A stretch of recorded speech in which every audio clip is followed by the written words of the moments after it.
আন্তর্জাতিক নারী দিবস উপলক্ষে একটি বেসরকারি হোটেলে আন্তর্জাতিক ইকুইটেবল মানবাধিকার সোশ্যাল কাউন্সিলের উদ্যোগে আয়োজিত হলো এক সচেতনামূলক অনুষ্ঠান। এদিন কয়েকজন মহিলাদের পুরস্কৃত করে সম্মানিত করা হয়। এই অনুষ্ঠানে প্রধান অতিথি হিসেবে উপস্থিত ছিলেন chairman Sanjay Sinha, district executive president Dipanjana De সহ বিশিষ্টজনেরা।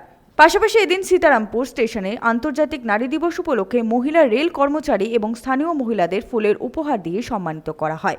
অনুষ্ঠানে উপস্থিত ছিলেন সীতারামপুর স্বাস্থ্য ইউনিটের সিনিয়র সিস্টার, সীতারামপুর গুপ্ত মেডিকেলের মালিক এবং বিশিষ্ট সমাজকর্মী সঞ্জয় গুপ্ত, সমাজকর্মী রূপা দাস, সীতারামপুর স্টেশন মাস্টার গৌরব রাউত সহ অন্যান্যরা।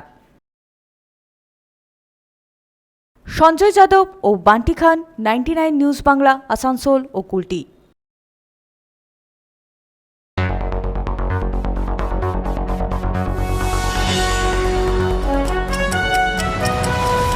আপনারা দেখছেন 99 নিউজ বাংলা। বদলাবো আমরা।